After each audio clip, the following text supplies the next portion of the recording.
얼마 전 했던 드라마가 하나 있었습니다. 이상한 변호사 우영우. 알지도 못하는, 생전 듣도 보도 못한 채널에서 했는데 1%도 안 되는 시청률로 시작해서 결국 10%가 훨씬 넘는 20%에 달하는 그러한 시청률을 보여주면서 끝냈습니다. 여러 가지 참 잘된 드라마라고 봅니다. 그 여배우도 사실 그 전까지 저는 별로 그닥 인상적이지 않았습니다. 뭐 연기가 뭐 무슨 급이다 뭐 이런 것도 아니었고, 그냥 다만 이 사람의 그 출신지가 잠실 쪽이고 이래갖고 우리 학교하고 가까운 영파여고 나오고 뭐 이제 그런 정도만 좀 가까웠을 뿐, 나머지는 뭐 그닥 인상적이지 않았습니다. 그러나 여기에서 연기와 여러 가지는 정말 역대급이었던 것 같습니다. 단지 드라마가 잘 된 거에서 끝나지 않고 이 드라마가 주는 메시지가 괜찮았다고 봅니다. 우리나라 제목으로는 이상한 변호사 우영우 이렇게 해놨는데, 다른 나라의 제목은 좀 다릅니다. 이상하다는 게 우리말로는 그렇게 뉘앙스가 세지는 않습니다. 물론 그렇다고 뭐 그렇게 긍정적이다 이렇게까지는 볼 수 없지만, 그러니까 이제 영어로는 extraordinary attorney 우, 그러니까 비범한 변호사 우 이렇게 했고, 중국어 제목으로 보면 비상률사 우영우 이렇게 했습니다. 비상하다, 상식적이지 않다, 일상적이지 않다 할 때 그 비상, 그 비상한 변호사 우영우 뭐 이렇게 해놨습니다. 그래서 하여튼 이 드라마가 주는 교훈이 여러 가지가 있었는데, 이 주인공 변호사가 갖고 있는 그 증상의 이름이 자폐 스펙트럼 증후군이라고 말을 하는 것이 나옵니다. 그냥 우리는 보통 이제 자폐 혹은 자폐증 뭐 이렇게 자폐병 뭐 이렇게 얘기하지, 자폐 스펙트럼 증후군 이렇게 정식 명칭은 잘 안 해보는데, 이게 자폐에는 여러 가지의 증상이 너무 많다는 거죠. 그 중에 한 에피소드 중에는 자폐인이 나오는 그 회차가 있었는데, 같은 자폐인은 하나도 없다는 거죠. 다 달라요. 이 주인공처럼 머리로는 IQ가 거의 뭐 200에 달할 정도로 천재적인, 기억력도 좋고 천재적인 지능을 가진 자폐인도 있지만, 모든 자폐인이 다 천재는 아니죠. 사실은 대부분은 굉장히 어려운, 그러니까 보통 사람들이 다루거나 돌보거나 함께하기에 쉽지 않은 그런 사람들이 훨씬 많은 대다수인 거죠. 저도 살짝 그런 사람을 초등학교 때 본 적이 있는데, 우리 친구 중에 있었는데 상당히 쉽지가 않습니다. 뭐 다른 거는 몰라도 뭐 여러 가지 병을 가진 사람들을 많이 봤지만 특히 자폐인은 쉽지가 않죠. 그러니까 여기서 그래서 이상하다는 거죠. 평범하지 않고 보통 사람하고 좀 다르다. 대사에도 보통 변호사가 아니라서, 그러니까 저는 보통 변호사가 아니니까요, 오히려 그렇게 칠 정도로 보통의 사람하고는 다르다 뭐 이런 거죠. 우리에게는 일반적으로 이런 말이 있는데, 그래서 다른 말로 또 이반 이런 말도 만들어내지 않습니까? 그러니까 특히 우리나라는 일반적이다, 보통이다, 평범하다, 뭐 상식적이다 뭐 이런 표현들을 많이 쓰는데, 우리는 대개 그것에 속해야 됩니다. 뭐 대표적인 게 패션 아니겠습니까? 패션이 우리는 뭐 나가보면은 뭐 남자는 남자들대로 여자는 여자들대로 특히 젊은이들의 옷차림이나 유행이 거의 천편일률적입니다. 그래서 갑자기 운전하다가 이렇게 동네에서 가다 보면 우리 딸인 줄 알고 이렇게 딱 쳐다봤다 보면 다 아닙니다. 그런데 머리 스타일도 똑같고 안경도 똑같고 옷차림도 비슷하고 뭐 이러니까 꼭 다 똑같습니다. 그러니까 이상한 건 우리는 눈에 뜨고 보질 못합니다. 왜냐하면 개성보다는 우리는 이렇게 그 속에 속해 있어야 마음이 편해지는 그런 심리가 유독 강하기 때문이죠. 사람마다 모두가 그런 카테고리에 넣을 수 있느냐? 그런 거는 아닙니다. 그래서 저는 오늘 이 본문의 제목을 이상한 신자 이렇게 잡았습니다. 사실 세상 악의 근원은 무신론적 인생관에서 기인합니다. 하나님이 없다 하는 것이 가장 큰 죄라는 겁니다.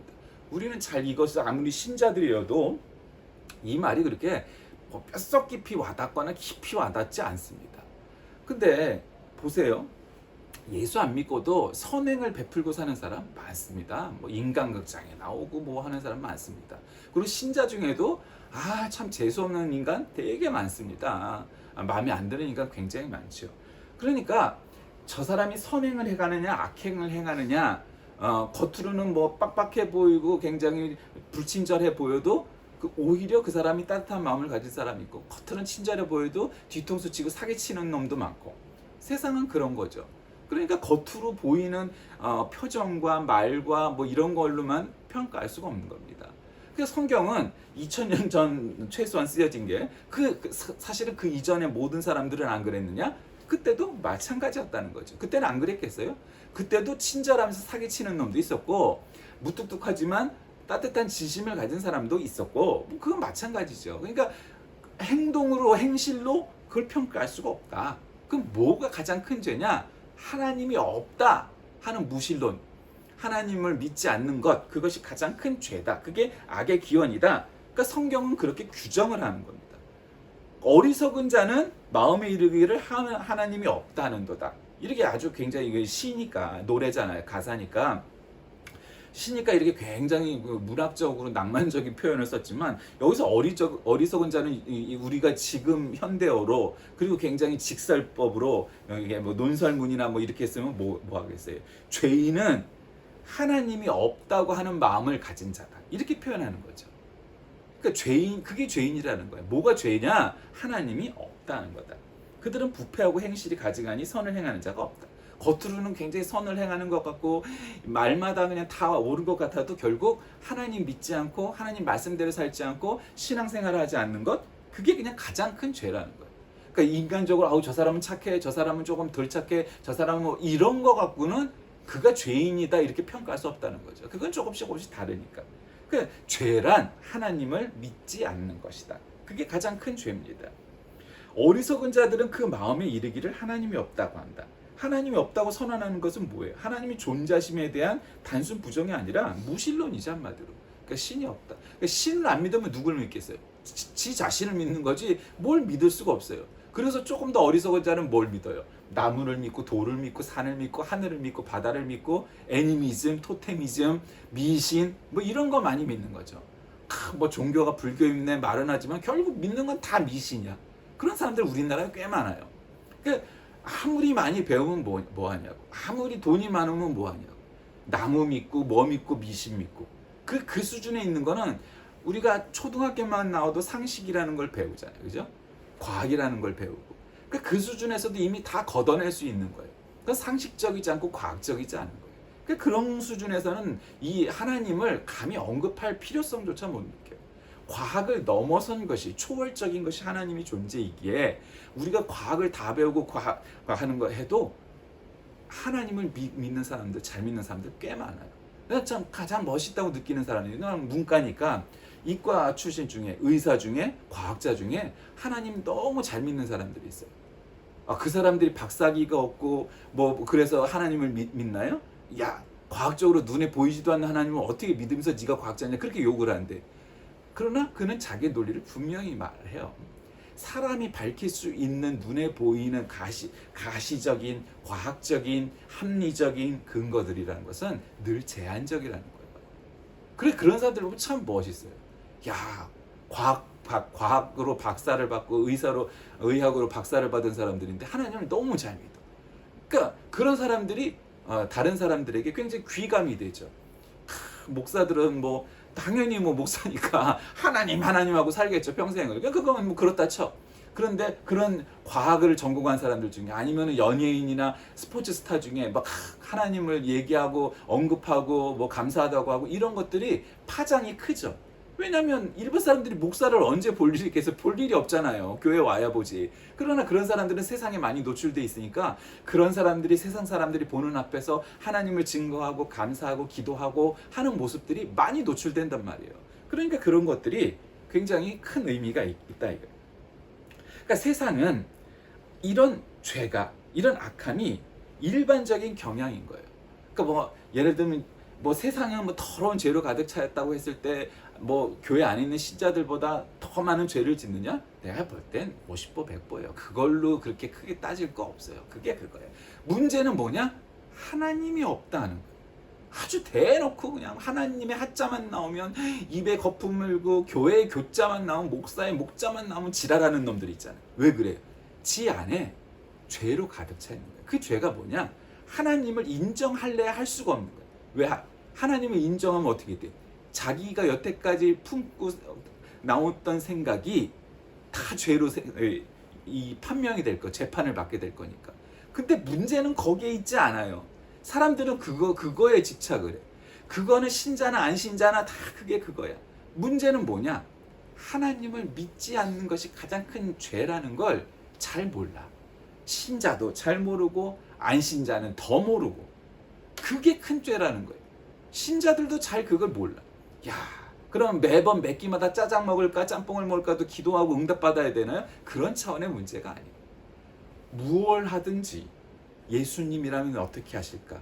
하나님이라면 어떤 결정을 내리실까? 정말 기도해 본 적 있나요? 그런 건 다 지 맘대로 결정해 놓고 지 필요한 것만 하나님 이거 주세요. 하나님 이거 내놓으세요. 하나님 매달 며칠까지예요. 이런 거는 정말 열심히 기도해. 그런데 정말 중요한 선택이 필요해서 다 지 맘대로 해놓고선 하나님 탓을 해. 그게 신자의 모습이지 않냐 이 말. 악한 자들은 하나님이 계심을 두려워해야 됩니다. 신자도 마찬가지지만 그래도 신자는 이게 나중에 이런 생각이라도 마음이라도 가지니까 덜 하는 게 있다. 근데 비신자는 내가 왕인데 뭐 세상의 중심이 난데 그 생각 때문에 무서운 게 없어요. 여러분 세상에 제일 무서운 게 뭔지 압니까? 무서운 게 없는 놈이 세상에서 제일 무서운 거예요. 앞뒤가 없어요. 여러분 죽음으로 맞서 싸우는 놈하고 싸울 때 여러분 얼마나 무서운지 영화나 드라마에서 보면 나오지 않습니까? 훨씬 체격도 작고 힘도 작은 사람이 훨씬 힘도 크고 여러 타고 싸워도 이길 수 있는 방법은 딱 하나예요. 목숨 걸고 싸우는 거예요. 죽으면 죽으리라요. 그 미친놈을 이길 방법은 하나도 없는 거예요. 그러니까 목숨을 걸고 무엇하는 사람은 그래서 무서운 거 아니겠어요? 그러니까 믿음이라는 것은 그런 차원의 문제는 아니겠지만 악한 자들은 그러니까 지가 대장이야. 내가 주인이야. 세상의 중심이고. 그러니까 내가 결정하는 것이 법이야. 한국에 있는 헌법이 뭔 상관이며 상식이 뭔 상관이며 내가 내리는 결정이 다 옳은 거지. 그게 문제입니다. 그런데 오늘 성경은 뭐라고 말씀하십니까? 하나님을 믿는 신자는 하나님을 피난처로 삼은 사람이어야 된다는 거죠. 하나님의 성도들은 이 세상을 살아가면서 하나님 없다고 말하는 그런 무신론자 같이 악을 행하고 그렇게 악한 생활을 하는 사람들이 아닙니다. 하나님은 우리의 피난처 되심을 믿으시길 바랍니다. 여러분 그게 우리의 삶에 굉장히 중요한 거예요. 인생의 밑바닥, 실패, 좌절 그런 것들이 우리 인생에서 한두 번 나타나겠습니까? 수도 없이 나타나죠. 수도 없이 나타나. 그때마다 우리가 견딜 수 있고 버텨낼 수 있는 이유는 뭘겠어요? 우리 버팀목 되고 디딤돌 대신 예수 그리스도 하나님이 계시기 때문입니다. 그 백성들의 삶 속에서 하나님이 함께 하시기 때문입니다. 오늘 이건 다윗의 시인데 다윗이 노래하는 피난처가 되신 하나님은 다윗이 살았던 그 세월을 한번 우리가 생각해 보면 잘 알아요. 여러분 다윗은 소년 목동 시절에 골리앗도 맞서고 이길 만큼 진짜 미친놈이잖아요. 이게 정상적인 수준의 사람이 아니잖아요. 어떻게 꼬마가 소년이 소년이라고 해서 9살짜리 이런 건 아니지만 그래도 10대 소년이 어떻게 2m가 넘는 골리앗과 맞서 싸워서 이길 수가 있겠냐. 그건 말도 안 되는 얘기죠. 상식적으로 이건 과학적으로 합리적으로 이건 말도 안 돼요. 저 사람은 칼과 창을 든 자인데 돌 하나로 이긴 거 아니에요. 돌 하나로. 그것도 온몸에 갑옷을 입었는데 유일하게 빈 그 급소를 때려서 맞서 싸워 이긴 거 아니에요. 그게 과학적으로 이게 증명이 될 수 있는 문제냐? 그러나 그렇게 어쨌든 골리앗과 싸워 이겼고요. 그 어린 시절에 그 이전에 이미 하나님께 기름 부음을 받았어요. 너는 왕이 될 것이다. 그러면 되게 교만한 사람은 성질 급한 놈은 여기서 뭘 하냐면 내가 이스라엘의 왕이다 그러면서 막 그러고 다녔어요. 동네 골목대장 하려고. 근데 다윗은 그러지 않았다. 그러니까 리더가 되고 대장이 되는 사람들은 어떠냐? 그렇게 교만하고 이런 사람이 아니고 떠벌리는 사람이 아니고 조용히 때를 기다리는 거예요. 이 사람이 세상에서 제일 똑똑하냐? 그렇지 않아요. 제일 똑똑한 놈은 아마 책사쯤 되는 사람일 거예요. 어느 시대나. 책사가 제일 똑똑하죠. 그러나 리더는 제일 똑똑한 사람이 되는 게 아니에요. 때를 기다리는 사람. 조용히 준비한 사람. 내가 하나님께 왕으로 세움을 받았지만 그 때를 기다리는 거예요. 그땐 그때라고 치고 장군이 돼가지고 전쟁마다 승승장구할 때 야, 이거 이쯤이면 내가 쿠데타를 해갖고 왕을 죽이고 왕이 돼야 되는 거 아닌가? 나는 이미 하나님이 인정한 이스라엘의 왕인데 뭐 그런다고 뭐 크게 뭐 될 일이 있나? 내가 뭐 전쟁에서 죽인 사람이 수백 수천 수만 명인데 뭐 왕 하나 죽인다고 뭐가 세상이 달라지나? 그런 마음 품을 수 있어요. 여러분, 역사에 그런 사람이 얼마나 많습니까? 그리고 이 이스라엘 백성들은 이미 다 알고 있었어요. 야, 사울보다는 다윗이 우리에게 선왕, 좋은 왕이 될 것이다. 누구나가 다 그렇게 생각을 할 수 있었어요. 대다수가 그랬어요. 그런데 사울을 죽이지 않았어요. 죽일 기회가 있었음에도 죽이지 않았어요. 그리고 그렇게 기다렸어요. 다윗은 왕으로 기름 부음 받은 10대 후반부터 30살의 왕이 오르기까지 10년이 넘는 세월을 사울 왕에게 쫓기고 고통스럽고 도망을 다녔잖아요. 그 세월을 이겨냈어요. 그리고 왕을 죽일 수 있는 기회가 왔어도 왕을 죽이지 않았어요. 왜? 그 순간순간마다 하나님은 다윗에게 피난처가 되어 주신다는 것을 깨달았고, 사무엘서에 보면은 그런 내용들이 많이 나와 있어요. 다윗은 그 사실을 간증하듯이 지금 노래하고 있는 것입니다. 하나님께서는 그 백성들의 삶 속에 늘 함께 하시는 분이기에 우리의 피난처가 되신다는 거죠. 옛날 역사에도 소돔 뭐 이런 거 있잖아요. 설사 실수로 살인을 하더라도 그 지역으로 도망가면 잡을 수 없는 지역, 뭐 그런 것들이 우리나라만 있는 것이 아니고 이스라엘에도 그 비슷한 게 있고 세계 곳곳에 그런 지역들이 있어요. 왜냐하면 그걸 악의적으로 악용하면 안 되겠지만, 그러나 살다 보면은 그런 사람이 없다고 말할 수는 또 없는 거기 때문에 어쨌든 그쪽으로 도망가면 당장 들어가서 잡아내오진 않아요. 그런 지역이 있었단 말이죠. 우리 하나님께서는 바로 그런 우리의 피난처가 되어 있고 안식처가 되어 주시는 분입니다. 다윗은 이스라엘의 구원이 시온에서 나오기를 원한다고 노래합니다. 구원이 시온에서 나와야 된다는 거죠. 그 얘기는 뭐예요? 바로 이 팔레스틴에서, 이 지역에서, 그리고 뭐 그렇게 표현은 안 했지만 결국은 자기의 씨를 통해 자기 후손 중에서 메시아가 나올 것을 아마 알고 있었던 것 같아요. 그리고 뭐 최소한 당연히 그 민족에게서 나온다는 건 뭐 누구나가 다 알고 있었던 사실이니까, 지금도 기다리고 있는 것이 메시아니까, 유대인들은. 그러면서 하나님의 언약궤가 있는 곳으로 하나님의 임재가 상징적으로 나타나는 곳이 바로 시온인데, 바로 거기에서, 그러니까 언약궤란 건 뭐예요? 말씀, 성경이잖아요. 언약궤라는 것이 뭐 십계명 뭐 이런 것이기도 하고, 바로 거기에서 나온다는 거예요.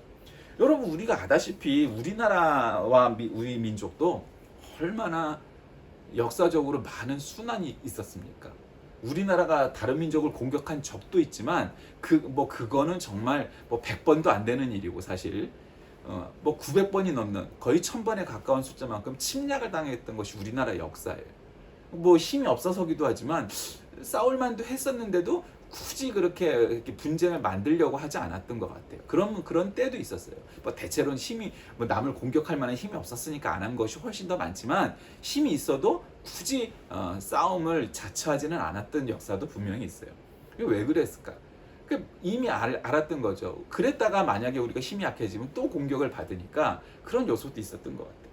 어쨌든 이스라엘과 한국이 공통점은 많죠. 그래서 굉장히 역사를 판타지로 이해하는 사람들 많잖아요. 뭐 환단고기 좋아하는 환빠들도 그렇고, 또 때때로 어떤 사람들은 우리나라 민족이, 당군이 이스라엘에서 없어진 단민족, 단지파의 후손이어서 단군이다, 뭐 그렇게 하는 유사 역사 비슷하게 하는 그런 사람도 있고, 뭐 그런 것들이 뭐 100%다 거짓말이다 말할 수는 없겠지만, 그러나 어쨌든 역사적으로 실증되지 않은, 검증되지 않은 내용들이 많으니까 어쨌든 뭐 그렇게까지 뭐 주장할 필요는 없고 그건 과한 것이고, 그러나 그걸 빼놓고도 한국과 이스라엘은 굉장히 공통점이 많아요.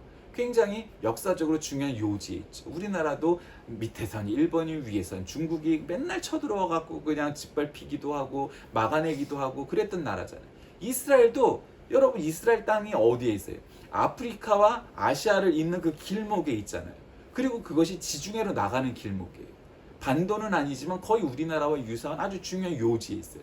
그러니까 중요한 제국들이 올 때마다, 지금 뭐 사우디아라비아 같은 경우는 땅덩어리 아무리 넓어도 그거 거의 뭐 80% 이상은 사람이 살 수 없는 사막이 대부분이에요.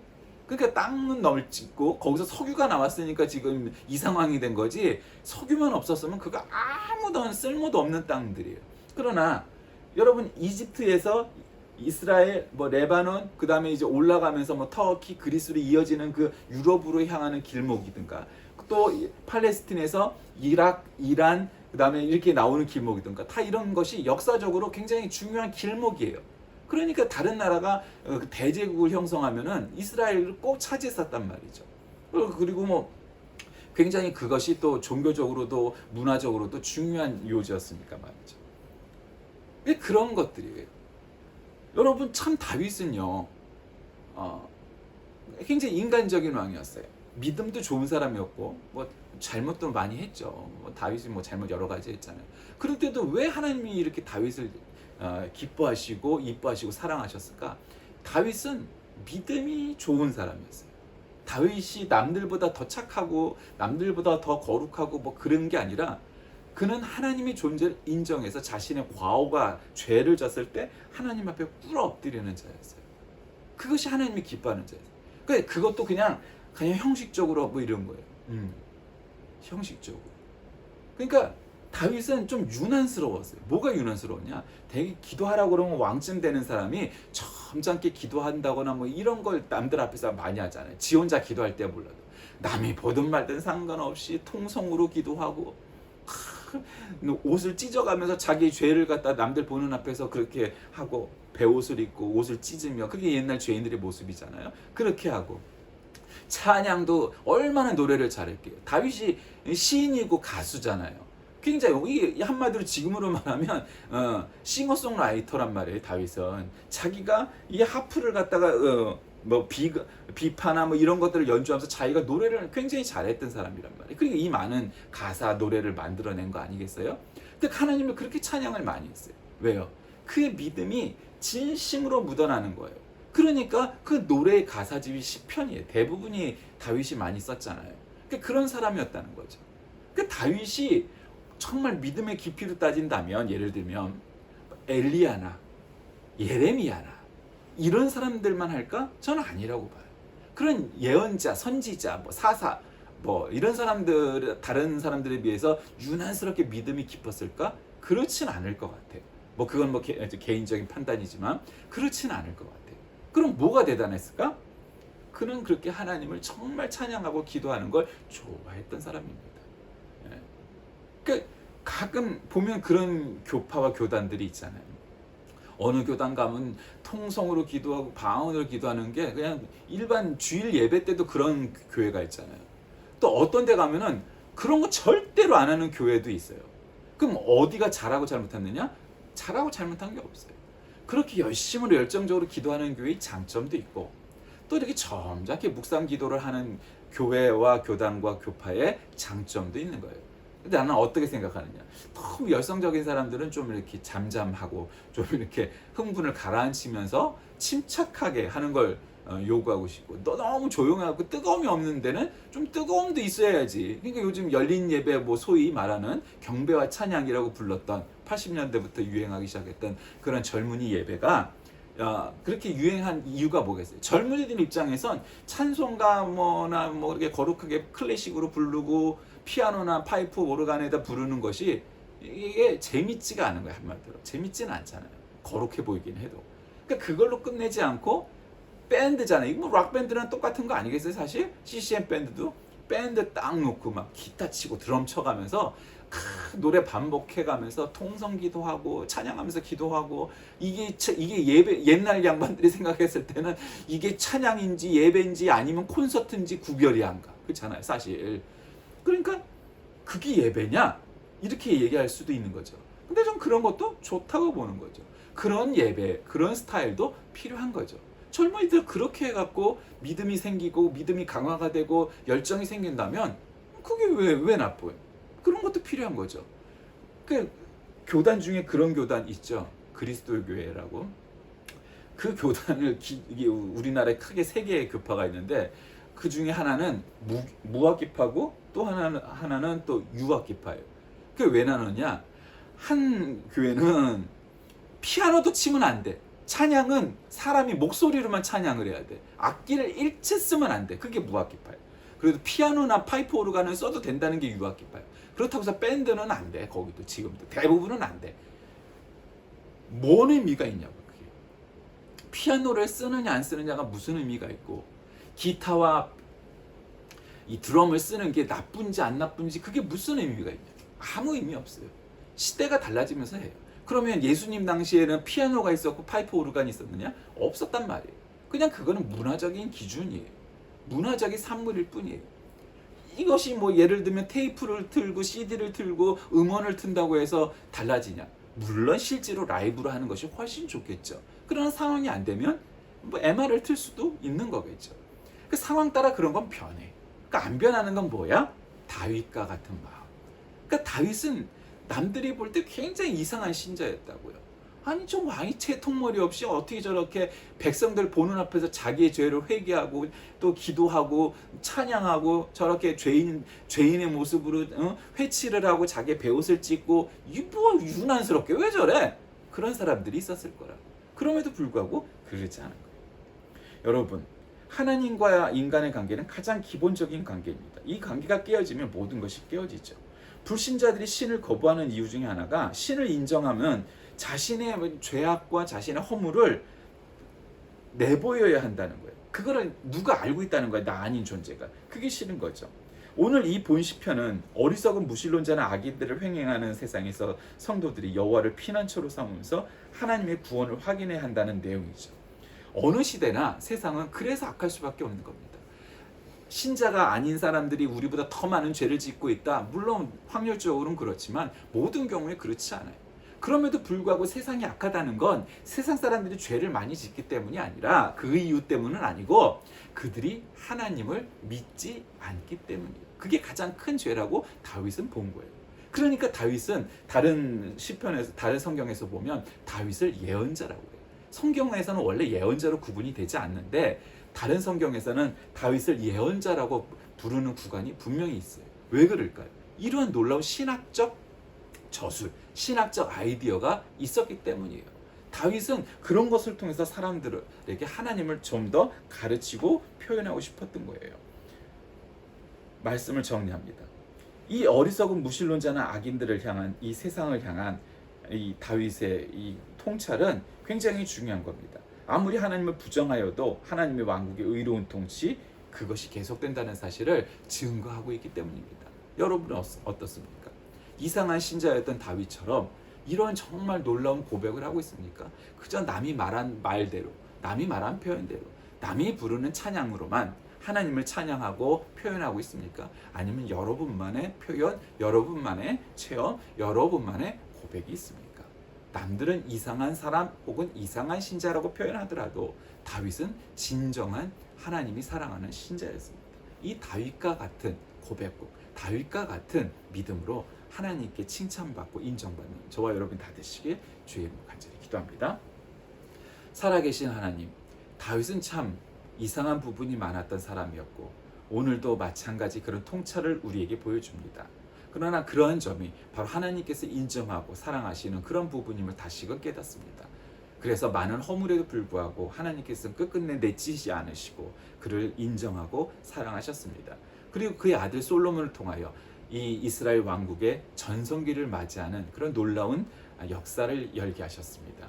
그와 같은 일들이 우리나라에 그리고 우리 교회에 우리 가정에 나에게 모두 임할 수 있는 다윗과 같은 믿음 본받게 하여 주옵소서. 예수님의 이름으로 간절히 기도드립니다. 아멘.